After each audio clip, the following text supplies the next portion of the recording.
Oi gente, eu sou a Mônica Cadorim falando para o canal Apologia das Letras. Hoje eu quero mostrar para vocês um pedacinho da minha estante.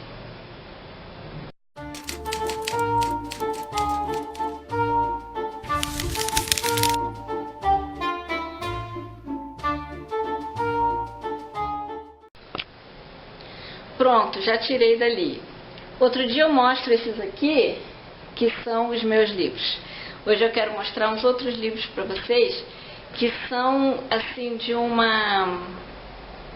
interesse específico que eu tenho, uma mania que eu tenho, que são os livros, os romances de cavalaria do ciclo arturiano, né? As histórias do rei Arthur, os cavaleiros da Távola Redonda e todo esse universo mitológico, né, de certa forma mitológico, que existe em cima dessas personagens que, segundo pesquisas arqueológicas recentes, existiram, sim, não da forma como se conta, mas sim, elas existiram, as pessoas viveram lá e fizeram metade daquilo que se conta.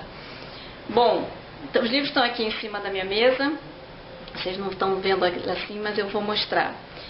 O primeiro que eu comprei, que assim, o interesse começou quando uma amiga minha assistiu um filme sobre isso e me contou, e ela me contou de uma forma assim tão legal, o quanto ela tinha gostado do filme, que eu resolvi, quer dizer, eu me interessei também pelo assunto, e aí comecei a ter possibilidade de adquirir os livros, e eu fui comprando e fui lendo. O primeiro que eu comprei, eu vou começar pelo primeiro que eu comprei, foi esse daqui, Das Brumas de Avalon, que são 4 volumes, né? É uma edição bem antiga. Isso aqui eu comprei na banca de jornal em 1988, 89, mais ou menos. E é um livro assim que eu queria muito ler, mas que até hoje eu não li. É uma coisa assim até meio inexplicável. Né?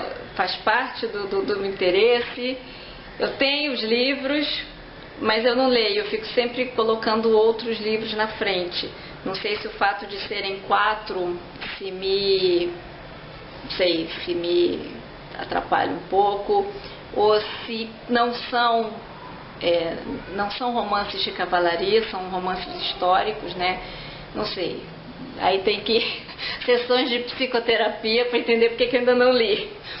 Mas, enfim, é a história de Arthur e da Távola Redonda, desse universo, né, arturiano, contado do ponto de vista das mulheres. A personagem principal é a Morgana e a Igraine, as mulheres que cercam o Arthur. Então, a partir delas se conta a história desses homens. Deve ser bem interessante. Um dia eu vou conseguir ler isso aqui, até para dar mais detalhes para vocês de como é que é. Quem leu gostou bastante. Então, assim, né, quem tiver possibilidade, interesse pelo tipo de assunto, pode ser uma leitura bem interessante. Aí, eu comecei a achar esses pequenininhos aqui. Não, aí eu comecei a ir na Biblioteca Nacional, porque lá tem tudo que é livro, né? E aí eu fui ler histórias do rei Arthur e comecei a comprar livros, né? Aí a gente tem nessa linha do rei Arthur, a gente tem A Morte do Rei Arthur. Esse é um clássico.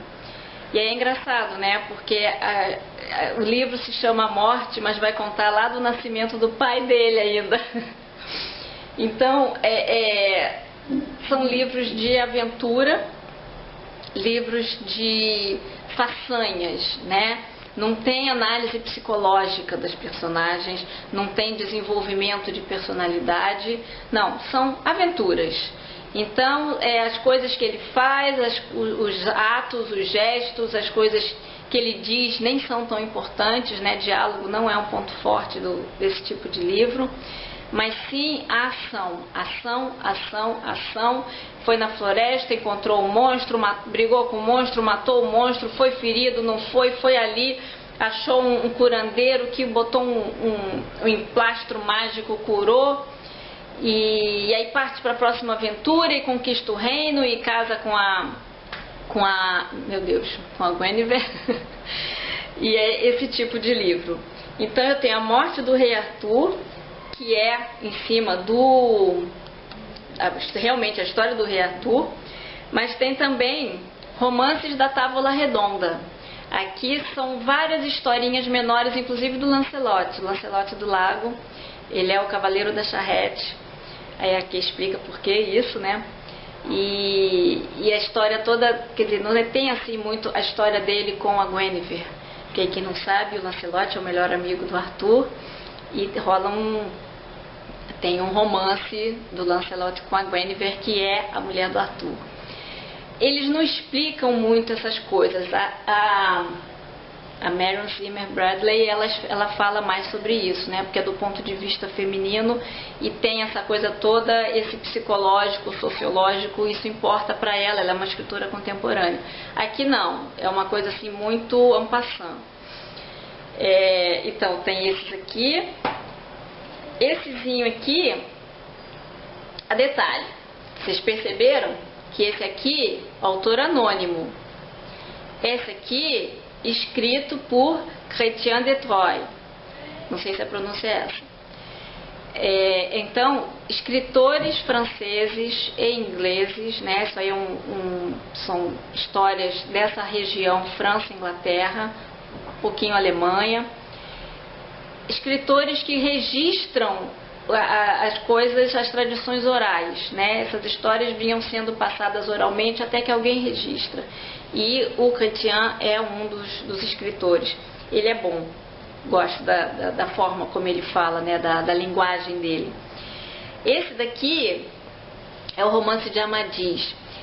É uma outra linha, né? Esse aqui já é tradição portuguesa e tal, é outra coisa, mas é interessante também, né? Não fala no Rei Arthur, mas é um cavaleiro também que tem as aventuras dele, é legal. Aí tem a história do Mago Merlin, que se relaciona totalmente com a história de Arthur, né? Merlin é o grande mentor de Arthur, é quem cria, e aí vai começar a história do Merlin lá de quando ele nasce, o nascimento mágico dele, o estudo, como ele interfere no nascimento do Arthur, na construção do reino, e até que ele é enfeitiçado pela Viviane, e aí já era, né? A mulher enfeitiça o homem e aí acabou a carreira dele de mago. Esse também, Dorotheia e Friedrich Schlegel, são alemães, então esses são autores, são escritores modernos, que recolhem várias histórias, várias lendas e organizam todo o conteúdo que havia publicado sobre Merlin, organizam num livro, que aí deu esse aqui. O outro, esse aqui, Perceval, de novo Chrétien de Troyes. É a história do Perceval, né? É um cavaleiro extremamente puro. Ele não é originalmente da Távola Redonda, ele é o cavaleiro que faz a busca do Graal. 2, né? O Galahad também faz. E aí, se a história do Perceval, quem encontra o Perceval, se a história do Galahad, quem encontra o Galahad. Né? Então, o negócio são as lendas, né? E aí cada povo conta do seu jeito. E o envolvimento dele com o Arthur é muito rápido, é basicamente para ver a busca. O caminho dele é outro, é essa busca do Graal. Que aí no final, a história do Galahad, que é da Távola Redonda, o Graal volta para o rei, e aqui no Perceval ele meio que perde o Graal. E aí por último, deixei por último desses pequeninos, a história de Tristão e Isolda, que é o meu favorito. Aqui também a gente tem o Joseph Bédier, que é um escritor do século XIX, que da mesma forma que aqueles outros de Merlin, ele pega as tradições, tudo que foi falado sobre o Tristão e Isolda e organiza tudo de uma forma só. Porque às vezes acontece assim, tem manuscritos que tem o capítulo 1 e 2. O outro manuscrito tem o capítulo 1, 2, 3, 50 e a partir daí até o 100. Sabe, os manuscritos não estão organizados. Então ele pegou o mais antigo de todos, que assim seria o original, né, a primeira forma escrita da história, e então onde havia falhas, ele pega outros materiais mais recentes para incorporar, para contar essa história. E é a minha história favorita, de como Tristão e Isolda foram encantados por um filtro de amor e se amaram mesmo ela sendo casada com o tio dele. É uma história de adultério, né? Mas eu gosto mesmo assim. E então esses são os pequenininhos que a Martins Fontes publicou, né? Eu tenho 1, 2, 3, 4, 5, 6. E é uma leitura bem interessante, né? Para quem gosta de romance de cavalaria. Esse tipo de história de aventura, né?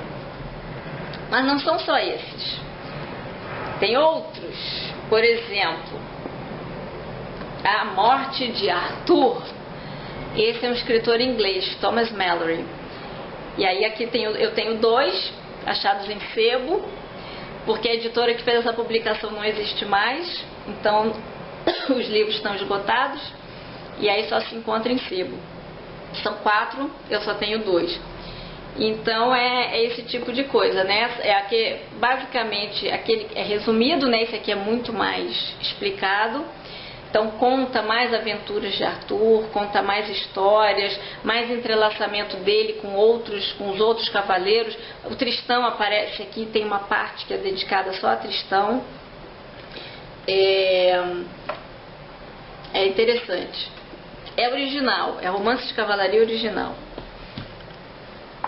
Esse aqui eu ganhei recentemente, ainda não li. É também uma dessas histórias de cavaleiros, de cavalaria. Ainda não li, não posso nem falar nada. Esse aqui é o Merlin do Robert de Boron. Vamos dizer assim, é a fonte daquele outro que eu mostrei. Cadê o outro aqui? É a fonte desse aqui. Então, algumas coisas que não estão contadas nesse, mas que o casal aqui achou em outras fontes, eles acrescentaram nesse, mas é basicamente a mesma história. Esse é o original antigo de cavalaria, e esse aqui é uma recontagem. Esse aqui também eu adoro, que é a mesma história desse aqui. Só que esse é francês e esse aqui é alemão.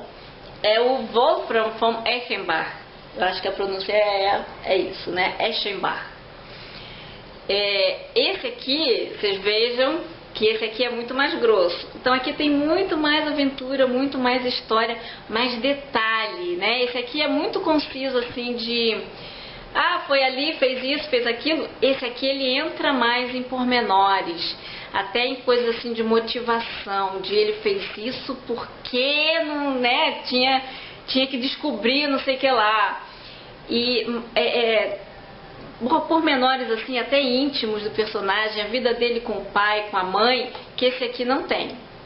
Então esse aqui eu gosto mais. Embora Chrétien escreva bem, esse aqui tem muito mais, é mais interessante, é mais gostoso de ler. Parece romance atual, sabe? Da gente fica lendo e fica querendo saber o que vai acontecer. Esse aqui tem. E por último, mas assim, só por uma questão de aquisição e por escrita, né? As Crônicas de Arthur. Deixa eu ver se eu consigo pegar os 3. Do Bernard Cornwell.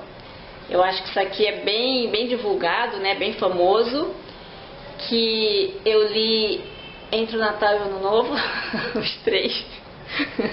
Já vi que eu não fiz mais nada na vida, né? Só ler. E é bem interessante, né? O primeiro é O Rei do Inverno. O segundo, O Inimigo de Deus. E o terceiro, Excalibur. É bem interessante porque é uma escrita bem atual. Então ele tem vamos dizer, essa preocupação comercial, né, de tornar a história interessante. E ele se baseia nos romances de cavalaria e nas fontes arqueológicas. Então quando ele diz que determinado castelo era ali, é porque era mesmo, né, foi pesquisado isso. E é um romance histórico, né, e por conta disso é um romance histórico, porque se baseia no passado, tem pesquisa e tem isso tudo. E o interessante é que nesses aqui, o principal é o dono do livro, né? E aqui o protagonista não é Arthur, o protagonista é um outro personagem, que esqueci já o nome, tem tempo que eu li, que acompanhou Arthur olhando de fora, né? Então ele tem um outro olhar sobre a história do Arthur. E é muito interessante, é um livro muito bom, quer dizer, é uma trilogia, né? São livros muito bons, embora extensos, mas é isso, dá para ler em uma semana. Tudo bem, eu sou meio inveterada com isso, mas é tão interessante que a gente lê rápido. E aí, então vocês agora sabem desse meu interesse em livros de Arthur. Se achar algum por aí, me indica, me mostra. Que eu gostaria de ler tudo isso, inclusive porque eu tinha uma história sobre isso. Eu tenho 3 romances de cavalaria criados, né? O terceiro ainda não escrevi. Que é uma coisa assim, tudo começou com aquele sonho, o filme que a minha amiga assistiu. E ela me contou e falou assim, por que você não escreve uma história com esses cavaleiros nos dias de hoje? E aí eu meio que topei a ideia, comecei a escrever. A história teria que se passar no futuro, então a gente estava em 88, a história seria em 97, para acabar em 2000. E aí quando passou o 2000, eu nem escrevi, a história nem começou nem acabou. Eu meio que deixei ela de lado, de repente eu retomo isso aí algum dia. E é interessante porque o meu protagonista da história, ele encontra o rei Arthur, né, porque tem a profecia que o rei Arthur vai voltar. Ele foi para Avalon curar-se dos ferimentos e um dia ele vai voltar para reinar sobre a Bretanha. Então, meu personagem encontra o rei Arthur no dia 16 de abril de 1997. E aí foi muito engraçado, né, essas maluquices de escritor, que no dia 16 de abril de 97 eu anotei, é hoje que a minha história começa. Será que meu personagem está realmente encontrando Arthur e tudo vai acontecer? Nossa, a mesma coisa, quando chegou o ano 2000, eu falei, bom, a história acabou. Eu passei esse tempo procurando nos jornais se apareceu alguma notícia, mas ninguém noticiou que Arthur foi encontrado, que houve a demanda do Graal. Puxa vida, a imprensa também, vou te contar, não colabora comigo. Não noticia os meus fatos históricos. Enfim, bom, era isso que eu queria mostrar para vocês hoje. Eu sou a Mônica Cadorim, do blog Escrever Pra Mim, falando para o canal Apologia das Letras.